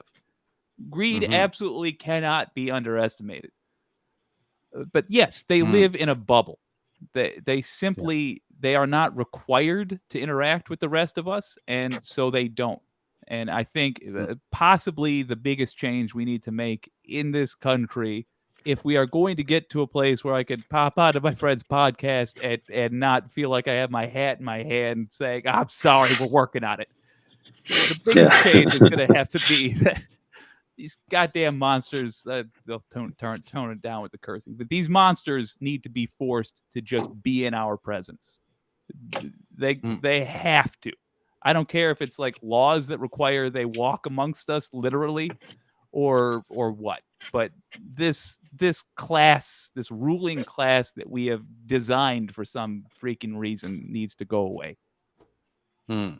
Now, here's a juicy tidbit you might like. It seems that the annual meeting at the Bohemian Grove recently took place. This is a retreat at the Redwood Forests in Sonoma. And a lot of the usual suspects. Now, again, this is apparently an all-men's retreat. Just quick pause. And we know that we know that repression makes men really weird things. We do this with gangs. Like we go with, all right, first of all, yes, let's just acknowledge they're all secretly banging. I assume, whatever. Enjoy yourselves, gentlemen. But No problem with that There's nothing whatsoever. wrong with that. No problem with if that. the No. wives Stuff you're doing agreed, while you're there, that's a problem. there's such a thing as ethical non-monogamy. If the wives agreed, whatever. But the point is this: we do this with gangs. We say, wait a minute, this guy's got a record and you're hanging around him on a regular schedule carrying guns. We should be like, you got pens, you're hanging out with billionaires. No. This is a gang association. Get out of here. Scat. Yeah. Bohemian. So apparently the guest list this year at this really, really, really, really exclusive thing where phones and photos and leaks are banned. Oops. Included David Gergen, Chris Matthews. Oh, for God's sake. Yes. Chris Matthews, Jeb Bush, Karl Rove, former California Governor Jerry Brown, former Speaker of the House Paul Ryan, Of course. Michael Bloomberg. Oh, good. Of course. Yes. Former Senator from Nebraska Ben Sass. That surprises me a little. Former Governor of Arizona Doug Ducey. Former Trump advisor David Urban. Okay. These new names, the names that I'm reading now might be even more surprising. Senator Bill Hagerty from Tennessee. Another senator from Nebraska, Pete Ricketts. The Wall Street Journal's editorial page's Paul Gigot. Well, yeah. Conservative writer Victor Davis Hanson. California Representative Darrell Issa. And the most interesting name on the list, current Speaker of the House, Kevin McCarthy. Ooh. The guy Kevin McCarthy called recently. Not Kevin McCarthy. Eric Swalwell called recently. Good. Called a what recently? An affectionate name for a cat. Oh, okay. And I was glad something that the former president likes to grab. Yes. Yeah, I'm not at all guilty surprised. of grabbing, actually. That list makes perfect sense to me. If you want a group of people who are willing to do dastardly things for their own benefit, I get it. That makes a lot of sense. God. No additional thoughts? I mean, I have a ton. It's like if you were starting an episode of the Super Friends and you wanted to pan down on the swamp fortress of the bad guys, this is the group you would see inside. Meanwhile, at Swampland headquarters, Kevin McCarthy's going to be there, planning how their particular legislative end of screwing over regular folks will go. Their nemesis, regular folks. The failed politicians, I'm absolutely sure they're planning their rise to glory and telling the various people they'll sell their souls to all they need in exchange for those souls. And writer of the Wall Street Journal, not a surprise. There are a ton of publications which basically exist to make the insanity of the Republican Party seem like it's just business. But they are having a harder and harder time of it because of two issues. Issue number one, the internet now exists and people can fact check live, and most of what they print is nonsense. It's simply not true. Thing number two is we have now had 30 plus years of neoliberal policy, which the Wall Street Journal massively supports. And it has been proven, not just over time, but over multiple countries, that it simply does not work. So it does not surprise me to hear this collection of rogues meeting in a rogue fortress, planning, I assume, on, I don't know, stealing my actual shoes. Totally is what I would expect. We're in hell. Hell. And I do say we should apply gang laws to them. I don't know how, but we should just find a way and say, no, you're hanging out in a bad crowd. There's too many zeros in the annual income there. You're out skis. We're breaking it up. Oh, okay. Something closer to home for you, dear sir, because of course, there's Dana Nessel, who is just throwing out indictments all over the place. Oh, yes. Seems the latest one according to PBS News. A former Republican Attorney General candidate and another supporter of former President Donald Trump have been criminally charged in Michigan in connection with accessing and tampering with voting machines after the 2020 election, according to court records. Matthew DiPerno, a Republican lawyer who was endorsed by Trump in an unsuccessful run for Michigan Attorney General last year. So he was trying to get the job that Dana Nessel currently has, and now she has it, and now she's indicted him. Was charged with undue possession of a voting machine and conspiracy, according to Oakland County Court records. Matthew Some thoughts, sir? DiPerno was crazier than a sack of cats. First of all, That's a good one. I like it. Second of all, I mean, he was practically eclipsed. Michigan is a great microcosm for the rest of the United States. And there were people in running last election that were like at the insurrection and were still bragging about it as people were getting arrested, and then got arrested because they bragged about it in a campaign ad. Like, it was fully crazy list of candidates. And I gotta tell you, Dana Nessel, Jocelyn Benson, and Gretchen Whitmer, that's the Attorney General, Secretary of State, and Governor of Michigan. They are a trifecta to follow. They represent, in my opinion, the high watermark for the decency of politics in my state that I have ever witnessed while I was present to witness anything on earth. And I would say if you want to be very much in the know going forward amongst your friends, follow them, because they are going places. Whitmer is her term's up, coming up soon here. I would expect to see her in national politics. Ditto for Dana Nessel, who, if she is not this country's attorney general with sometime within the next 15 years, I'll purchase a hat similar to that one and eat it. maybe go for the dollar store version. This was expensive. I was hesitant. Ecuadorian. It does look a little Panama. Yeah, but the one you have probably has the better nutritious fiber content. Fair. There's things to. Well, this is true. It's funny. So, like, this is a Panama hat, store hat, but Panama hats they're made in Ecuador. That's maddening. Yeah, I know. But it's not a real Panama hat if it doesn't come from that special region in Panama. Yeah. It's like, what kind of dog is that? That's an Australian Shepherd. Oh, so they're from Australia? No, California. Why do they confuse the children so? When I read a couple of weeks ago, and I just shook my head. I'm like, oh, this author is the Labrador Retriever, the Golden Lab, the all-American dog. Yeah. Labrador. It's in the name. It's a place in Canada. It's a part of the province of Newfoundland and Labrador. It's how difficult. You're writing it on a computer. You have Google. Maybe look up the etymology of the word Labrador. How difficult would that be? And you know what? You have go ahead, Rick. Genuine apology, because Labrador retrievers are some of the finest dogs. You guys ought to be proud. Yes. We tried it. We wound up with the Chesapeake Bay Retriever. It's the only dog that'll call you to your face. It didn't work out as well. I love them. I guess not. Fifi, come here. Go bark yourself. Yes. Yeah, pretty much, huh? I'll come when I'm damn good and ready.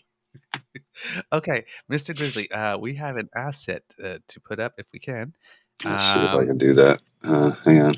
I decided to give our old pal Jake a happy Trudeau moment. Ooh, okay.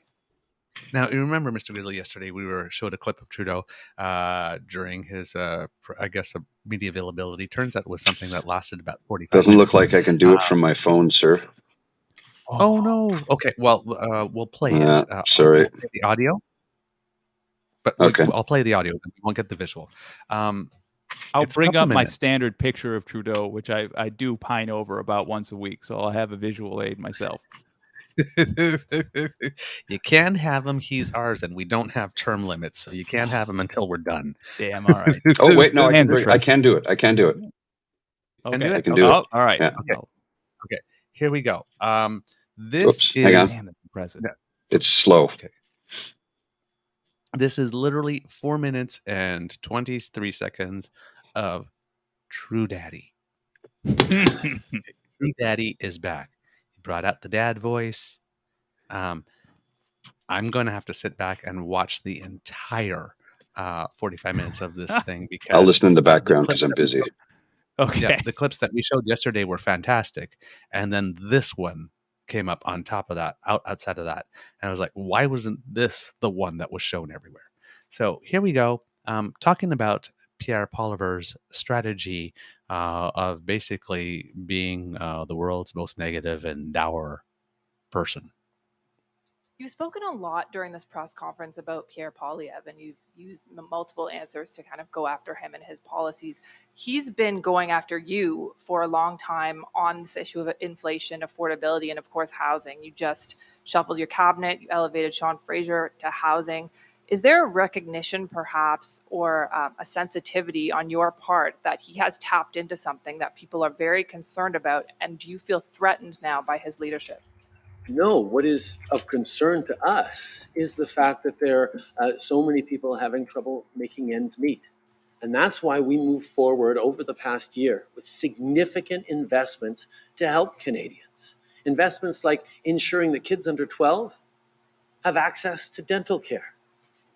And let's pause on that for a second, because that's something that is making a huge and real difference. We're talking hundreds of thousands of families who sent their kids to the dentist for the first time over the past year. Pierre Poilievre, to bring him up again, as you brought him up, voted against dental care. He said providing dental care to low-income Canadians would just feed inflation. Well, there's two things wrong with that. First of all, we have seen inflation come down now to the lowest levels of most of our partners, back into the Bank of Canada range, which is a very good thing, which shows that our targeted investments have actually been able to bring down inflation even while we're supporting Canadians. And the second piece of it is that so he was wrong about its impact on inflation. And he chose to vote against and to stand against and try to block in the House delivering of dental care for vulnerable Canadians. Why would you do that? Why would you say that dental care is fine for MPs and their families, and it's not inflationary for people to send their kids to the dentist if you have money to do it? To let low-income people and people who are otherwise struggling have kids with a brighter smile and vote against that in the name of protecting from higher inflation when inflation has steadily been going down? That's him making baseless arguments, completely disconnected from fact, but playing on the very real fear, anxiety, and frustration that people are out there. That yes, there are challenges around the cost of living. But you don't solve problems by scaring people, by stirring up anger. He's hoping that he's going to be able to get votes out of it, but that's not how you build a stronger economy. Excellent. Confident communities, confident countries invest in themselves. His solution on anything is cut housing supports, cut dental supports. I love that. Bring forward a two-tier healthcare. You haven't heard him talk about the investments we're making in healthcare because he doesn't want to have anything to say about that. Because these are real measures that are going to be helping Canadians. His answer to everything is cuts and be angry. Oh, beautiful. That's not Canada. That's not how we build a stronger future. That's not how we've gotten through the challenging times we've had in the past.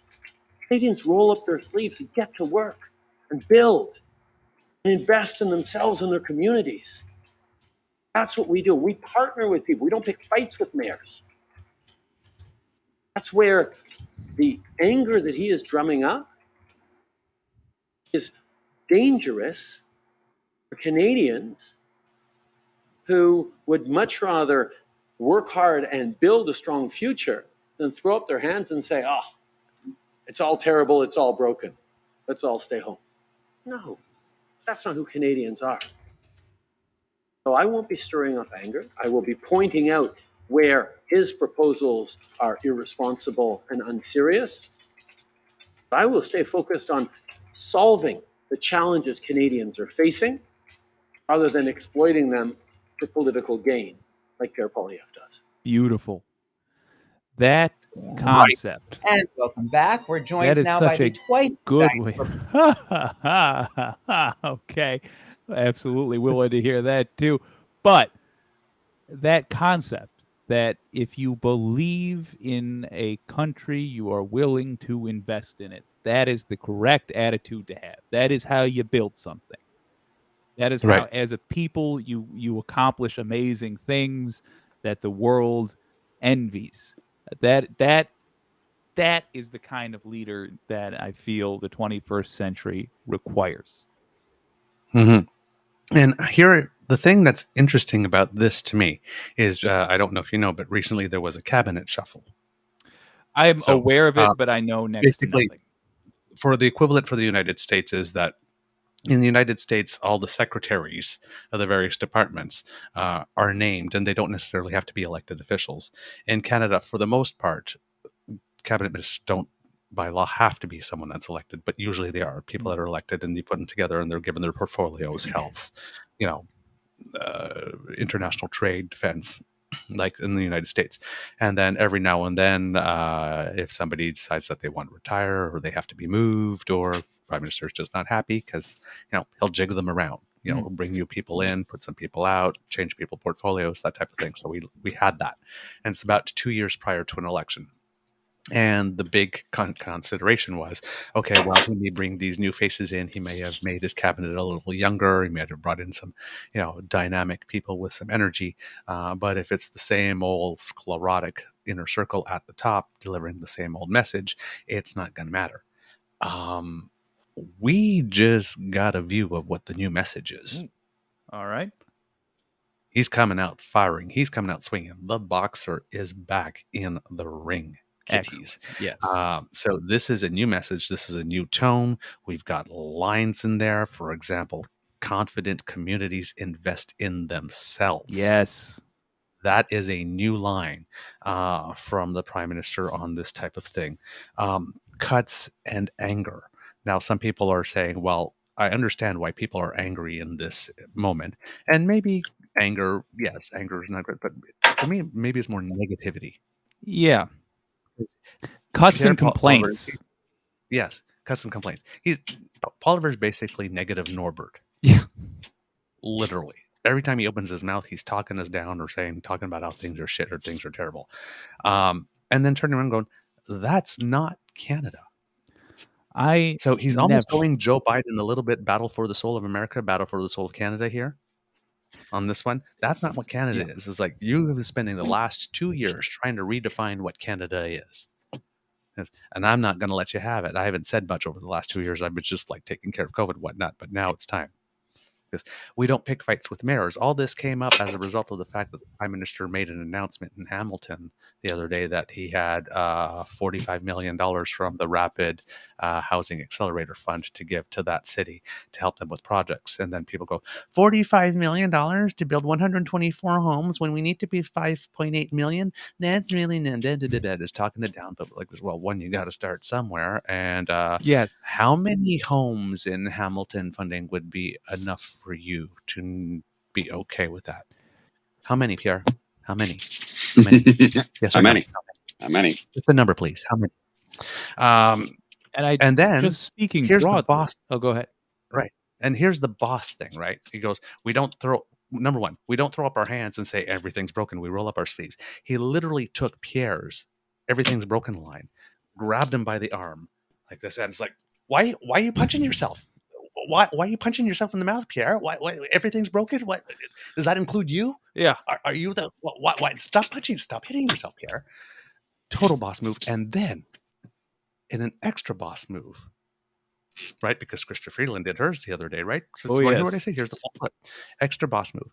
He literally telegraphs how he's going to take him down. I'm going to be pointing out where his policies are irresponsible and unserious. And I swear this guy has been listening to our show because we've been saying hashtag just not serious about Pierre for the longest time. And we were talking about how we need to have a different rhetoric and come and talk about these things. And he's doing it. And he's sitting there and he's going, listen here, motherfucker, you little twerp. Here's how I'm going to take you down. I'm giving you my playbook. I'm telling you exactly how I'm going to do it. He's like Larry Bird. Just watch me execute.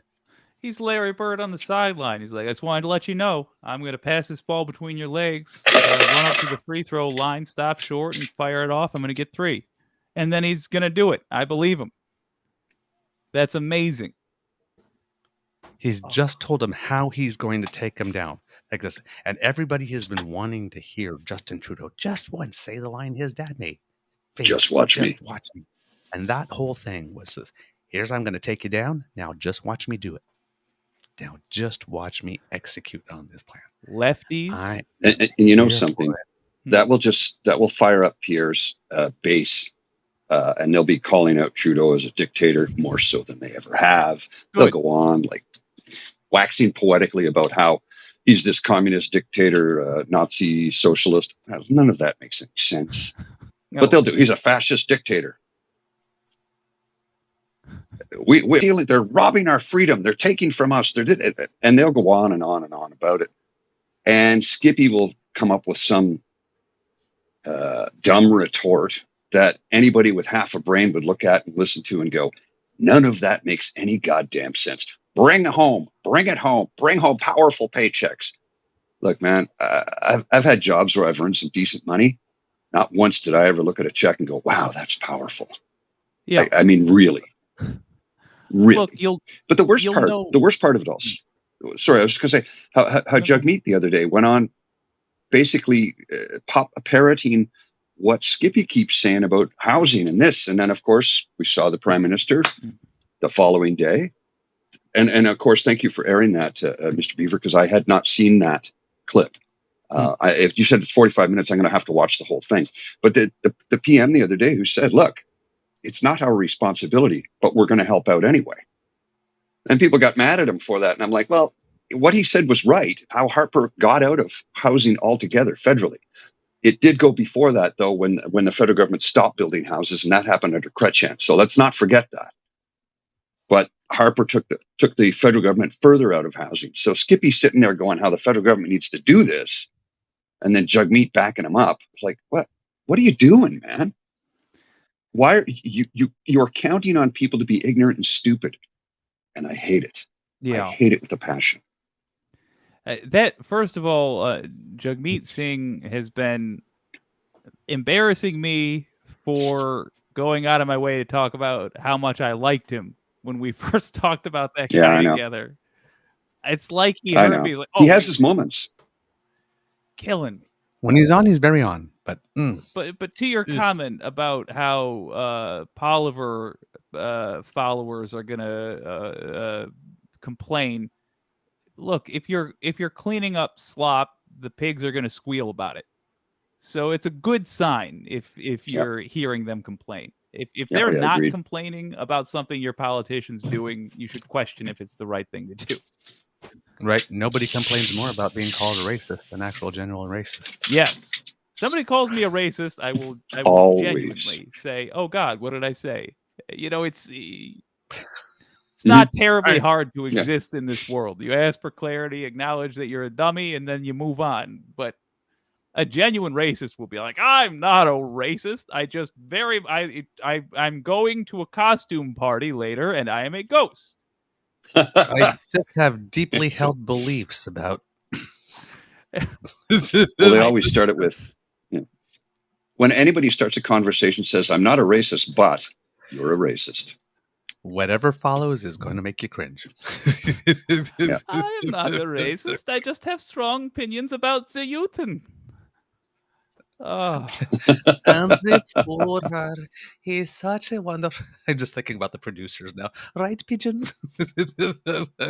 It's happy tippy tappy toe time for Hitler. Come here, little Hans, little Fritz, little Adolf. It's a family name. Oh God.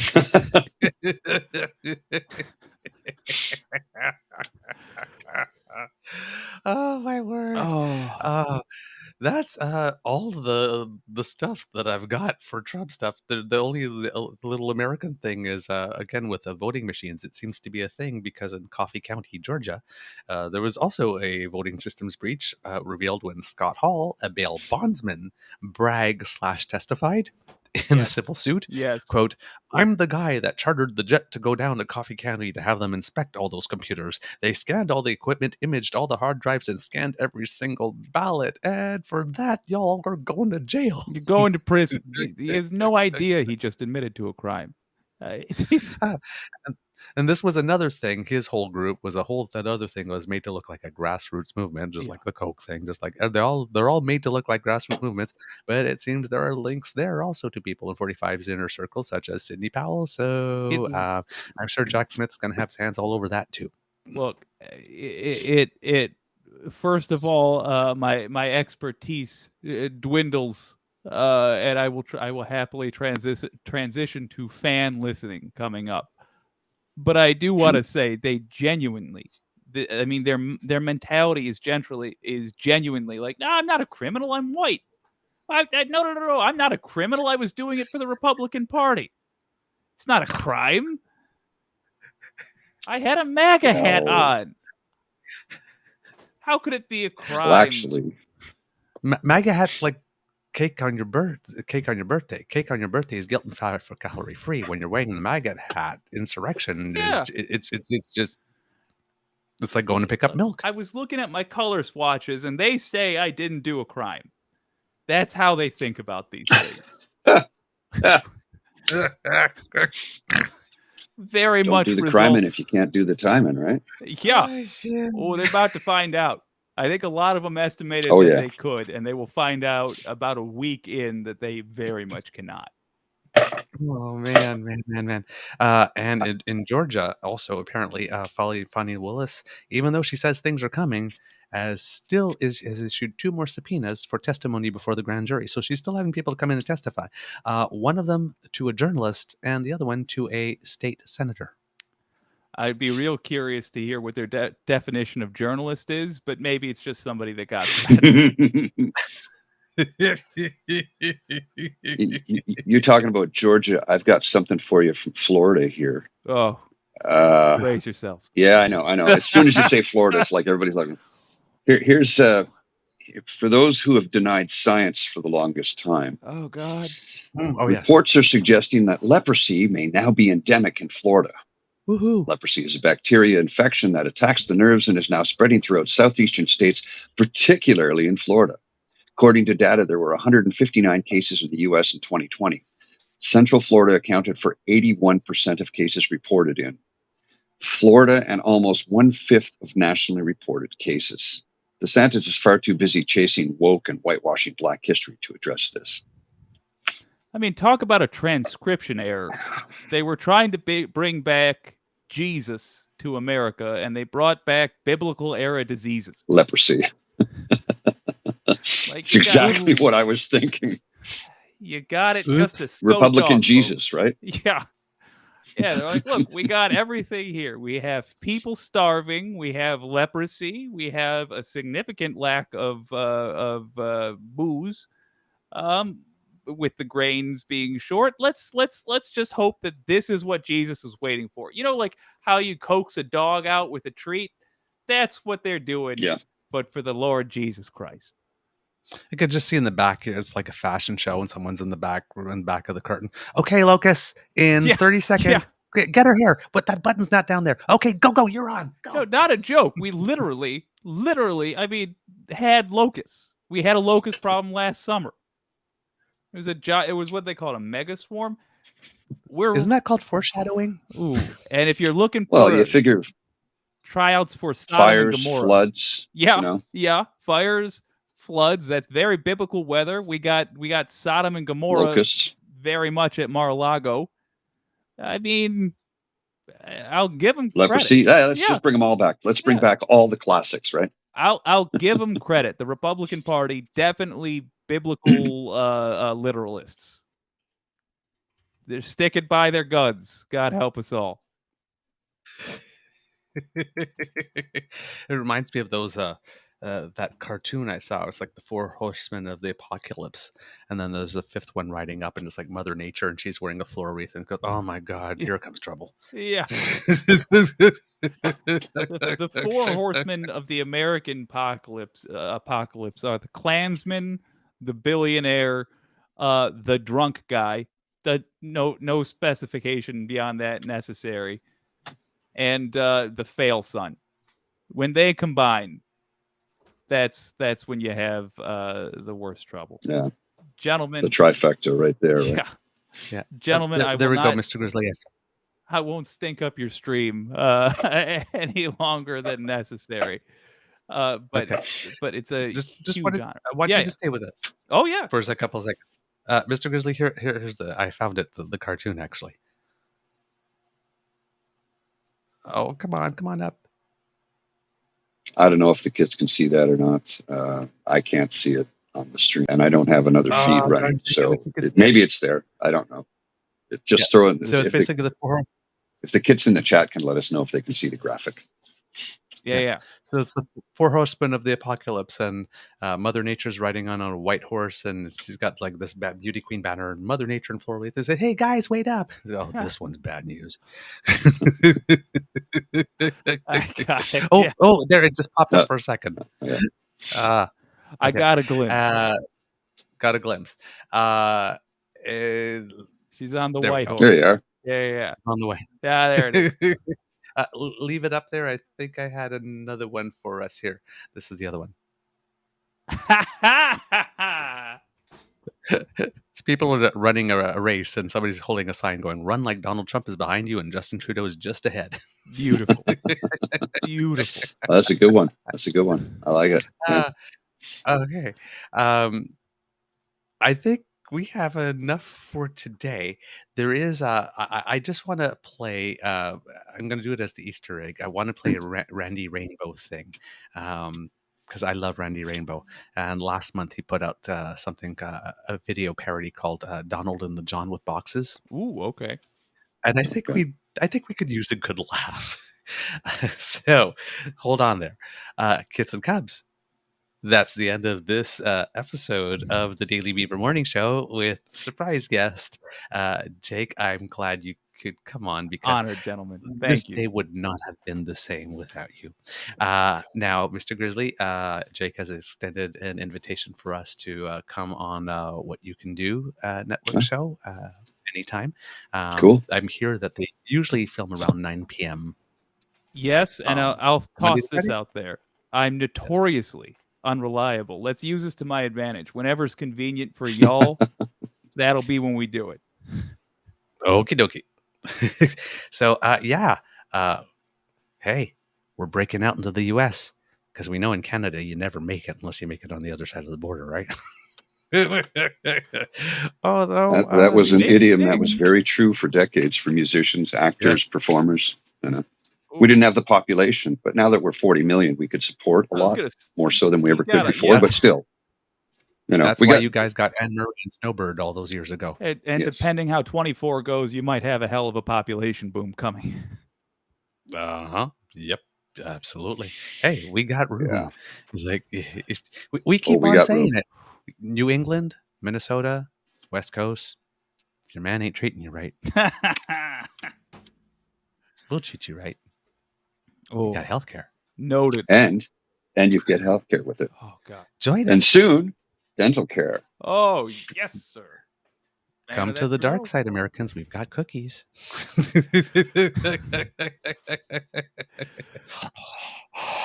Cookies. And not oatmeal raisin. Yes, except the sugar. This episode of the Daily Beaver podcast. We hope you love listening to us because we love making this for you. No insult intended to anybody who actually likes oatmeal raisin cookies. Remember that sharing is caring. Hey, they're cookies. They're cookies. So they all pass. There are just some that are better than others, but they're cookies. Cookies get you in the door. Remember that sharing is caring and word of mouth is priceless. So let your peeps know about us because democracy is something that you do. We keep on saying it. Grab that pen, grab that paper, use your cursive, and write a letter to your MPs, your MLAs, your MPPs, your senators, members of the media, and let them know you demand that. Yes. Yeah. Heck, write them. Hey, Congress, Canada up here, we're watching through our drapes, and could you clean that up? Because if you guys go south, you take us down with you. We'd really like for that to happen. Please. Thank you. Yes. Very much. Yes. If you really like this podcast, you can find us on Crier Media Network, as well as all Beaver Grizzly friendly platforms. Stars and reviews are greatly appreciated, and we love to hear from you. So please reach us on our Facebook at True North Eager Beaver, our Twitter feed at True Eager, and by email or Fmail or Gmail or Hmail. We don't care what letter you use, as long as you reach us at truenortheagerbeaver@gmail.com. You cannot subscribe to us via our pod page anymore because they have let us know that apparently what the problem is that by having a free version of the program, a lot of people were abusing it and they were spending all their time trying to deal with the abuse. So they've just canceled the free thing so that they can focus on providing the service. Our page is still up as of this morning, but that should change very soon. And I'm in talks with somebody to make arrangements to keep it operational. No, okay. Cool. Hell yeah. So we'll keep you updated to that. And if that doesn't happen, then I'll start repopulating the coffee page. And we'll do it by putting new episodes as they come and then filling up the back episodes eventually. Because I will have like over 120 of them to put up, which will be a lot. But if I need to, I will do it. Why not subscribe to our True North Eager Beaver Media Incorporated YouTube channel? That helps us out big time, and we see that you are, so thank you very much. We've crossed 300, and we are closing in rapidly on 310. So keep it going. Next goal, 400. Ultimate goal. Big milestone, 1,000, and then ultimate goal, millions. Doable. Millions. Everybody needs a little beaver and grizzly in their lives. Well, maybe not everybody, but almost everybody. We can't do this without your kind and generous support. So if you feel that we've done a particularly good show, if you're watching, you can scan the QR code on the top left to find our coffee/hot chocolate/bloody Caesar/Guinness fund. That's how you keep us hydrated, and since Jen is here, moist, so that we can keep on delivering this wonderful product to you. We can keep podcasting moistly to you. If you are listening, please use the beautiful digits on your beautiful hands or your voice prompt to go to ko-fi.com/eagerbeaver, lowercase letters, all in one word. And that's where you can make your donation. And if you would like to also contribute to my Farm Boy gluten-free chocolate chip ice cream cookie fund, I won't complain. From the Beaver Lodge, this is your Eager Beaver saying, until next time, dear kids, it could be a tough world out there, so please be kind to and gentle with yourself. Jake, as the guest, what are your words of wisdom? Absolutely. Do not trust your leaders to lead without your input. Make sure you are in constant contact with them so they know what you want to do or what you want them to do, and they know you're watching them. There we go. Oh, Kit Saucy goes Speedo Bears. Where's Pete? We need him to make a logo of a bear in a Speedo. You know what? We're going to start sponsoring a swim team. Well, I'm telling you, it's only a matter of time before I get my new ASMR channel, which will be on OnlyFans. It's Angry Speedo Man Rants, where I will be standing around in my cherry red Speedo. Maybe some days I'll wear the black one. I have more than one. And I will just rant at people at request. But you got to pay for that. It's a non-zero chance I'm going to sign up. It just does sound like a delightful experience, I have to admit. There's a market for everything. I'm saying that we said this as a joke, but I'm thinking that this is crazy enough and that it might work. Yeah. All right, Mr. Grizzly, how about your words of wisdom, please? It takes infinitely more muscles to frown than it does to smile. Anger is something that zaps your energy and your strength. Happiness, joy, smiling, and laughing rejuvenates you and gives you strength. and makes you happy and makes everybody around you happy. So try and smile, try and be happy, and dispense with your anger when you need to. Take it out in the gym on the heavy bag if you need to, or come up with a rant for me to give to you for $5.99 on my new OnlyFans channel, Angry Speedo Man Rants. $5.99 for the first minute, $2.99 every minute after. Call now.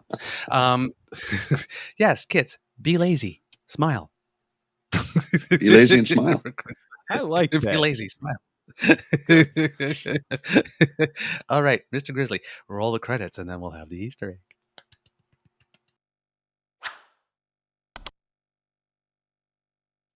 New. Ooh, that's new. You are listening to a True North Eager Beaver media podcast. The True North Eager Beaver podcasts are proudly brought to you by our founding sponsors, the Miss V Mysteries from Corvid Moon Publishing, your source for science fiction, fantasy, and cozy mysteries featuring a broad diversity of characters. CanadianTarot.com, your uniquely Canadian online eclectic tarot community and forum, and The Peppermaster, hot pepper sauces made from fresh farm ingredients to thrill your taste buds and expand your mind.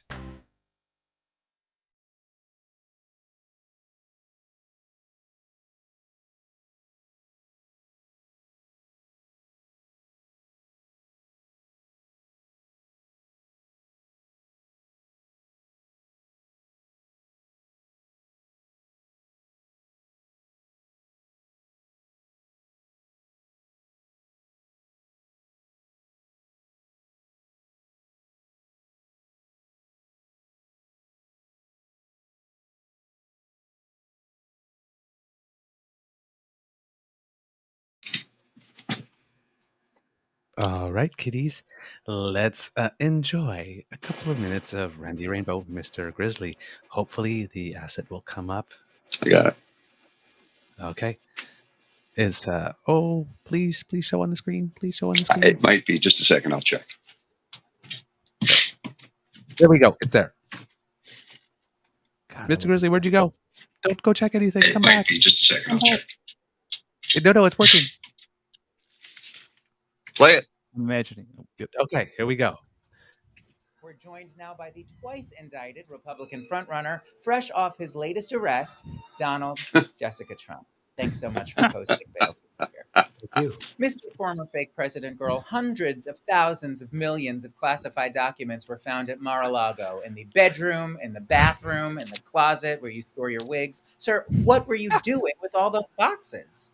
Ready? Ugh, I'm bored. There was nothing to be classified. These were newspaper stories, magazine stories. At one point, you apparently held up a highly sensitive military plan of attack document in front of a room full of randos. There was no document. That was a massive amount of papers and everything else, and it may have been held up or may not, but that was not a document. I didn't have a document per se. Well, sweetie, I don't mean to grab you by the per se, but according to the indictment, there is a reporting of you saying, and I quote, "Look at me, I have classified documents. These are definitely not declassified. Look at me, I'm a big boy, daddy, please love me." I have every right to have those boxes. This is purely a Presidential Records Act. This is not a criminal thing. Picture his ass in a bright orange jumpsuit, banging on bars with a rusty tin cup. Thought he'd be cute and just take what he wanted, but looks like it's time to pay up. You know, Clinton took documents. Clinton took tapes in his socks. Damning indictments for federal crimes piling up on his desk. Yapping fleas about how Hillary handled her docs. And meanwhile, Donald's in the jar with boxes. Not that I know of. Donald's in the jar with boxes. There was no document. Donald's in the jar with boxes. It's a political witch hunt.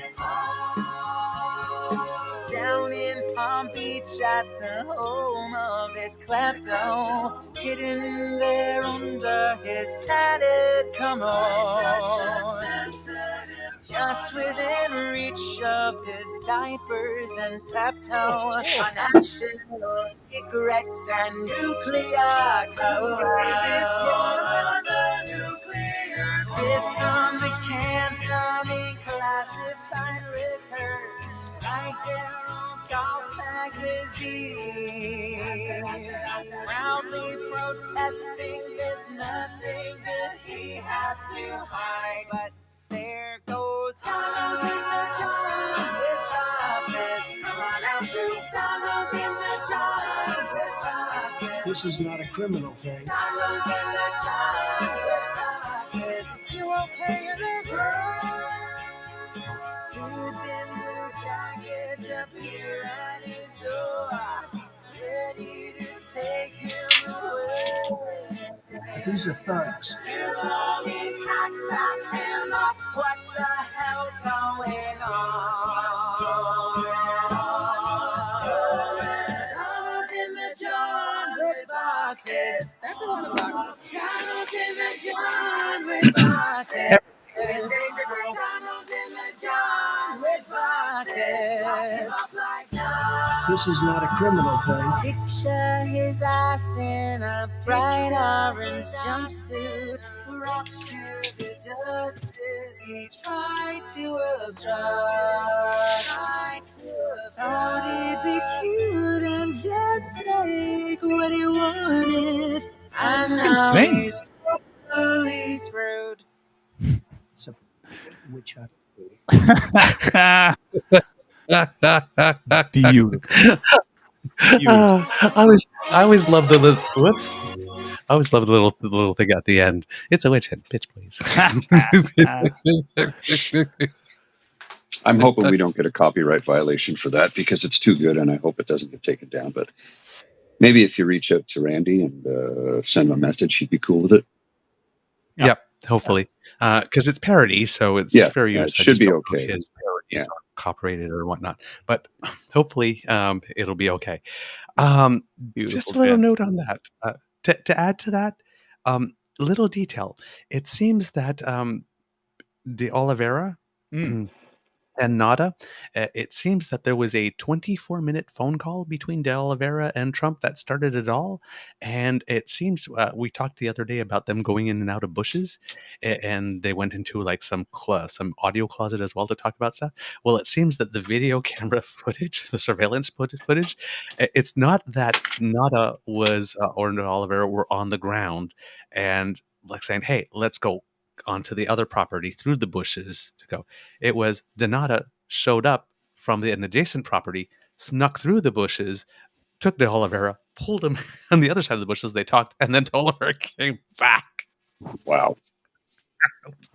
It's like, are they villains from a cartoon on video, taking someone aside to discuss in secret the thing that you didn't want to see. We have on the teams we were trying to destroy. We have the heroes from Law and Order versus the villains from Scooby-Doo. And once again, they pull off the mask, and it's a rich old white man. Go figure. Yeah. Oh no! I would have gotten away if it wasn't for you meddling kids.